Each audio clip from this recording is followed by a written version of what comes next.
Hi friends, मैं संजीव और आज ये मेरा बिहार स्पेशल का दूसरा वीडियो है। इसमें मैं बात करूंगा बिहार के प्रमंडल के बारे में। अगर ये वीडियो आप अच्छे से देख लिए तो आपका बिहार का 38 डिस्ट्रिक्ट अच्छे से कवर होने वाला है। प्रमंडल से क्वेश्चन पूछता है और बिहार के मैप से क्वेश्चन पूछता है, तो ये वीडियो आपके लिए one of the most important video में से एक है। चलते हैं, बात करते हैं बिना देर किए हुए। हाँ, और कुछ बच्चे हमसे पूछ रहे थे कि सर किताब कौन सा फॉलो करें। तो किताब अगर प्री का फॉलो करना है तो 3-4 किताब आते हैं। एक तो हमारा है मनीष रंजन का सर का बुक, एक हमारा है इम्तियाज अहमद का बुक, यहाँ पे है, मैं शायद यहाँ पे आसपास में बुक होंगे, मैं देख लेता हूँ। एक मेरे ये बुक है, ये तो वस्तुनिष्ठ प्रश्न है लेकिन इसका आता है सब्जेक्टिव भी, समझे, ये ऑब्जेक्टिव बुक है, इसके सब्जेक्टिव होंगे, ऑफिस में रखा होगा, शायद मैं ध्यान नहीं दिया। एक बुक हमारे हैं ये है मेरा क्राउन का, सॉरी KBC नैनो का बुक। और ये बुक आपके प्री के लिए इंपॉर्टेंट नहीं है, ये मेंस के लिए है और ये one of the most important book है अभी के पर्पज से, क्योंकि अभी आप देखे होंगे मेंस में छोटे छोटे क्वेश्चन पूछ रहे हैं 7 नंबर के, 8 नंबर के, और ट्रेंड चेंज कर दिया है। तो ये बुक मेंस के लिए, अभी इसको देखना नहीं है, अभी बस प्री को देखना है। और अगर बुक का बात करें प्री का, तो ये बुक आपके लिए काफ़ी अच्छा है, one of the best book है क्राउन का। ये क्राउन में बिहार स्पेशल का नया बुक आया है, इसका लेंथ भी आप देख सकते हैं कितना लेंथ है, तो ये आप एक फॉलो कर सकते हैं। लेकिन इसमें भी कुछ कंटेंट ऐसे हैं जो इसमें नहीं है, यानी कुछ कंटेंट इम्तियाज अहमद में मिस है, कुछ इसमें मिस है और कुछ मनीष रंजन सर के भी बुक में मिस है। तो मैं जो कंटेंट प्रोवाइड कर रहा हूँ आपको, मैं गूगल को भी फॉलो करूँगा, यानी विकिपीडिया, ये बुक भी मैं फॉलो कर रहा हूँ, इम्तियाज अहमद सर का भी बुक फॉलो कर रहा हूँ और साथ साथ मनीष रंजन सर का भी। तो खैर वो बातें हो गई। बुक आप क्राउन का ले लो, one of the best book है, और प्रॉपर उसको फॉलो करो, अच्छे से अंडरलाइन करके पढ़ा करो। सबसे पहले बिहार पढ़ो या GS का कोई भी पेपर पढ़ो, आपको सबसे इंपॉर्टेंट काम है मैप कवर करना। अगर आप मैप जान गए ना, तो बिहार का मैं मिट्टी पढ़ा दूँ, नदी पढ़ा दूँ, बिहार का इवन इतिहास पढ़ा दूँ। इतिहास में भी जस्ट इसके बाद बात करने वाला हूँ कि इतिहास में मगध डायनेस्टी के बारे में आप जानते होंगे। बिहार स्टार्ट ही होता है मगध डायनेस्टी से, और मगध में 3 वंश था, हरियक था, शिशुनाग था और नंद वंश था। ये 3 वंश था, आप अच्छे से जानते होंगे। और ये सारा का सारा बिहार में था, ये क्षेत्र हमारा था मगध का, आपको पता होगा। मगध में 16 महाजनपद के बारे में तो आप पढ़े होंगे इतिहास में। 16 में से 3 महाजनपद हमारे बिहार में थे, जिसमें से एक है मगध महाजनपद, दूसरा है वज्जी यानी वैशाली, और तीसरा हमारा है भागलपुर और वाका, ये मेरा तीसरा महाजनपद था। तो अगर आप मैप अच्छे से जान गए तो आपको पता हो जाएगा कि चल क्या रहा है। मैं हिस्ट्री पढ़ाऊँ, ज्योग्राफी पढ़ाऊँ, पॉलिटी पढ़ाऊँ, जो भी मैं बात करूँगा मैप आपको पता होगा, अच्छे से जान जाओगे। हम आज बात करने वाले हैं इस वीडियो में प्रमंडल को लेकर, और प्रमंडल को लेकर ढेर सारे क्वेश्चन पूछे जाते हैं, बार बार प्रमंडल को लेकर क्वेश्चन पूछा जाता है। तो मैं आज इसको सॉल्व करने वाला हूँ। सबसे पहले हम आसान कर देते हैं इस वीडियो को, और आसान किस बेसिस पे, तो कुछ भी पढ़ो तो ये नदी को याद रखना। ये नदी जो जा रही है ना, ये है गंगा नदी। गंगा नदी को याद कर लोगे, यानी गंगा नदी वो नदी है बिहार की जो बिहार को 2 भागों में बांटती है, बराबर भाग में नहीं बांटती है। दक्षिण में कुछ कम है और उत्तर क्षेत्र में हमारे कुछ ज़्यादा है। और उत्तर बिहार की नदियाँ जो है वो ग्लेशियर से निकलती है। उत्तर बिहार की जितनी भी नदियाँ हैं उनको 2 तरीके से जल मिलती है। तो ये बात तो हम करेंगे नदी वाले टॉपिक में, कि एक तो ग्लेशियर से जल मिलती है, दूसरा वर्षा से जल मिलती है। इसलिए उत्तर बिहार का खास करके ये जो कोसी प्रमंडल है ना, ये काफ़ी परेशान रहता है कोसी नदी से, बार बार बाढ़ आ जाते हैं, और इसीलिए कोसी नदी को कहते हैं बिहार का शोक। ठीक है, तो इसके बारे में हम जिक्र करेंगे। फिलहाल में मैं प्रमंडल बताने के लिए भी इस नदी का सहारा ले रहा हूँ। ऐसा इसलिए क्योंकि मैं प्रमंडल को 2 पार्ट्स में बांट दे रहा हूँ। दक्षिण बिहार में 4 प्रमंडल हैं और उत्तर बिहार में 5 प्रमंडल है। दक्षिण बिहार में प्रमंडल की संख्या 4 में से पहला प्रमंडल के बारे में मैं जिक्र करूँ तो ये हमारा है मगध।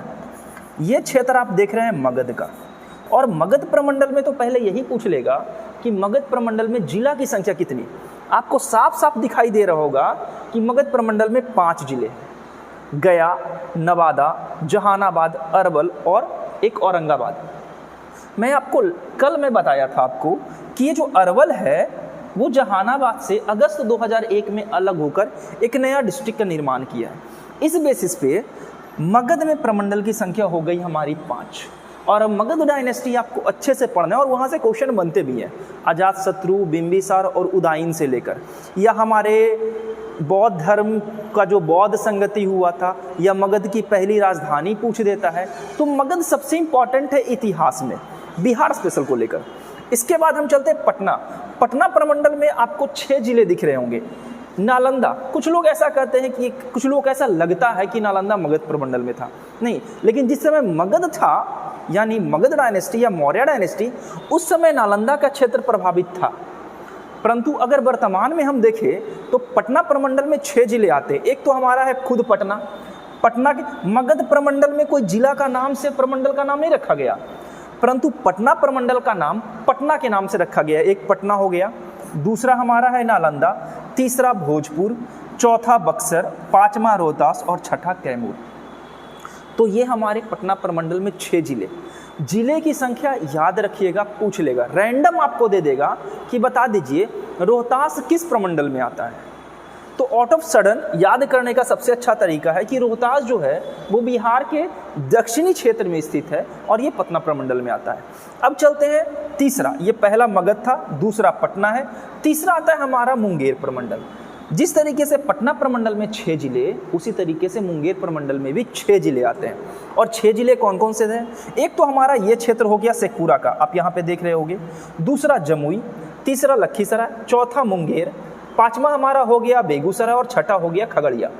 इसी बार के सर्वे के अनुसार ये पता चला है कि बिहार का जो जमुई जिला है, यहाँ सोने की काफ़ी अधिक प्रचुरता पाई गई है, यानी काफ़ी अधिक मात्रा में, प्रचुर मात्रा में सोना यहाँ मिलता है, यहाँ की मिट्टियों में। तो ये हमारा मुंगेर प्रमंडल था, यानी पटना प्रमंडल में भी 6 जिले, मुंगेर प्रमंडल में भी 6 जिले, मगध प्रमंडल में 5 जिले। अब आता हूँ मैं एक सबसे छोटा प्रमंडल। ये भी पूछ लेता है कि क्षेत्रफल की दृष्टि से सबसे छोटा प्रमंडल कौन है? दिख ही रहा होगा, भागलपुर और बांका। ये भागलपुर और बांका प्रमंडल भी है, भागलपुर और बांका महाजनपद भी है। भागलपुर महाजनपद में भागलपुर और बांका आते हैं, ठीक है। तो ये हमारे 4 प्रमंडल हो गए। कौन कौन? ये सारे हैं हमारे दक्षिण बिहार के प्रमंडल। कौन कौन प्रमंडल है? तो एक तो हमारा हो गया, मैं मैप को थोड़ा इधर कर दे रहा हूं, ठीक है। एक तो हमारा हो गया कौन सा प्रमंडल? एक हो गया हमारा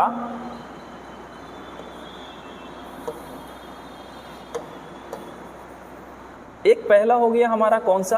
तो मगध। थोड़ा लाइट पेन का इस्तेमाल कर लेता हूं कि आपको अच्छे से दिखे। एक है हमारा मगध, और मगध में जिलों की संख्या कितनी है? तो 5। दूसरा हो गया मेरा पटना प्रमंडल, और पटना में जिलों की संख्या कितनी है? 6। तीसरा हो गया हमारा मुंगेर प्रमंडल, और मुंगेर में जिलों की संख्या कितनी है? 6। और चौथा हो गया हमारा भागलपुर प्रमंडल, और भागलपुर में जिलों की संख्या कितनी है? 2, भागलपुर और बांका। तो इस तरीके से पहले हम कवर किए बिहार, दक्षिण बिहार के प्रमंडल की संख्या कितनी है? 4। उत्तर बिहार में प्रमंडल की संख्या कितनी है? तो उत्तर बिहार में भी प्रमंडल की संख्या हमारी 4 ही है। थोड़ा देख लेते हैं उत्तर बिहार में प्रमंडल कौन कौन से हैं। तो उत्तर बिहार का बात करें तो एक तो आता है हमारा, सबसे पहले चलते हैं ये हमारा है सारण प्रमंडल। सारण, सिवान और गोपालगंज, और ये तीनों का तीनों, यानी एक प्रमंडल ऐसा है सारण प्रमंडल जो यूपी से टच करता है, पूरा का पूरा सारण प्रमंडल, यानी सारण, सिवान और गोपालगंज। यहाँ से हमारी घाघरा नदी आएगी, जिसको सरयू नदी भी कहते हैं। तो प्रमंडल अगर याद रखोगे ना, तो आपसे एक क्वेश्चन किसी भी तरीके से पूछ देना नदी में कि बता दीजिए कि बिहार में सरयू नदी किस किस जिले से होकर गुजरती है, गंगा नदी में कहाँ पर मिलती है, तो आपको जिला याद करना पड़ेगा। और रैंडमली जिला याद करने से बेटर है कि आप प्रमंडल के हिसाब से जिला याद करो, जिससे आपको जिला तो याद हो ही जाएगा, प्रमंडल भी याद हो जाएंगे। तो ये हमारा सारण प्रमंडल में 3 जिले आते हैं। इसके बाद आप देख रहे होंगे ये है हमारा तिरहुत प्रमंडल, और तिरहुत प्रमंडल में भी 6 जिले हैं।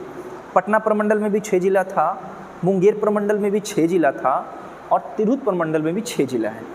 क्षेत्रफल की दृष्टि से सबसे बड़ा प्रमंडल हमारा है तिरहुत प्रमंडल, जबकि सबसे छोटा प्रमंडल है हमारा भागलपुर प्रमंडल। तिरहुत प्रमंडल में आते हैं ईस्ट चंपारण, वेस्ट चंपारण यानी पश्चिमी चंपारण, पूर्वी चंपारण, ये हमारा है शिवहर, सीतामढ़ी, मुजफ्फरपुर और वैशाली। ये हमारे 6 जिले आते हैं तिरहुत प्रमंडल में। अब तिरहुत प्रमंडल में मैं कल भी एक क्वेश्चन बताया था कि बिहार का क्षेत्रफल की दृष्टि से सबसे बड़ा जिला कौन? पश्चिमी चंपारण। और क्षेत्रफल की दृष्टि से सबसे छोटा जिला कौन? तो ये हमारा है शिवहर। शिवहर कहाँ से अलग हुआ है? तो सीतामढ़ी से अलग होकर शिवहर का निर्माण किया गया। तो एक 5वां प्रमंडल हमारा हो गया ये, 5वां हो गया हमारा ये, छठा प्रमंडल हमारा हो गया ये। ठीक है, अब आगे चलते हैं, हम थोड़ा बात कर लेते हैं अब सातवां प्रमंडल कौन है। तो सातवां है मेरा ये दरभंगा प्रमंडल। दरभंगा में आता है मधुबनी, दरभंगा और सीतामढ़ी। इसमें 3 जिले आते हैं। ये हमारे हो गए, ये कोसी प्रमंडल में आता है। कोसी प्रमंडल में सुपौल, मधेपुरा और सहरसा। और ये हमारे हैं पूर्णिया प्रमंडल। पूर्णिया प्रमंडल में जिलों की संख्या कितनी? 4। कौन कौन? किशनगंज, अररिया, पूर्णिया और कटिहार। तो ये हो गए हमारे 9 के 9 प्रमंडल। 9 प्रमंडल में से आपसे रैंडमली कुछ भी पूछ सकता है। एक कोई डिस्ट्रिक्ट दे सकता है और बोल देगा कि बताइए ये किस प्रमंडल से है, या डिस्ट्रिक्ट अचानक ये भी दे सकता है कि बताइए पूर्णिया या किशनगंज जिला किस किस भारत के किस किस जिले से टच करते हैं, भारत के किस राज्य से टच करते हैं, या किस देश से सीमा बनाती है। ये सारे क्वेश्चन देंगे। अब अगर आप प्रमंडल याद कर लिए तो फ़ायदा क्या? तो मैं बताया, आप ज्योग्राफी पढ़ो, आप हिस्ट्री पढ़ो, आप इकोनॉमिक्स पढ़ो, पॉलिटी पढ़ो, अगर आपको स्टेट डिस्ट्रिक्ट याद है तो इजी वे में आपको कवर हो जाने वाला है सारा का सारा ज्योग्राफी हिस्ट्री भी। जैसे कि मैं बात कर रहा हूँ ना, मैं अभी बिहार का इतिहास का बात करूँगा तो पता चलेगा कि बिहार के इतिहास में पढ़ना है मगध। तो मगध डायनेस्टी कहाँ था? तो मैं अभी बताया ना कि ये जो क्षेत्र हमारा था ये मगध डायनेस्टी के क्षेत्र में आता था। ये मगध का एरिया है।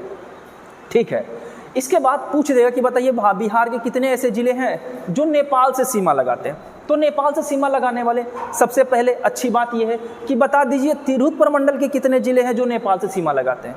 तो तिरहुत प्रमंडल के 3 जिले नेपाल से सीमा लगा रहे हैं, देख रहे हो, ईस्ट चंपारण, वेस्ट चंपारण और सीतामढ़ी। इसके बाद बता दीजिए कि पूर्णिया प्रमंडल से कितने जिले नेपाल को टच करते हैं। तो पूर्णिया प्रमंडल से 2 जिले हैं, किशनगंज, अररिया। यानी अगर आपको मैप अच्छे से याद है, क्वेश्चन किसी भी तरीके से एग्जामिनर दे दे, आप फंसने वाले नहीं हो। तो ये मेरा टोटल का टोटल आज वीडियो था प्रमंडल से।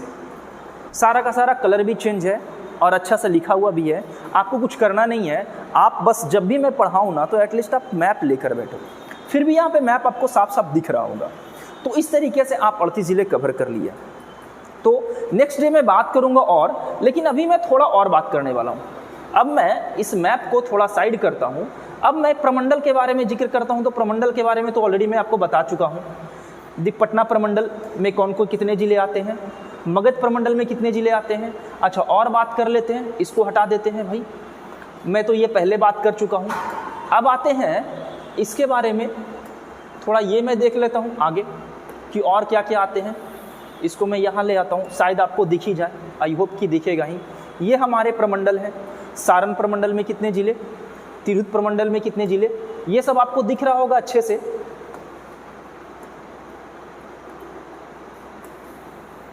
यहाँ पे आपको दिख रहा होगा अच्छे से, सारण प्रमंडल में 3 जिले, तिरहुत प्रमंडल में 6 जिले।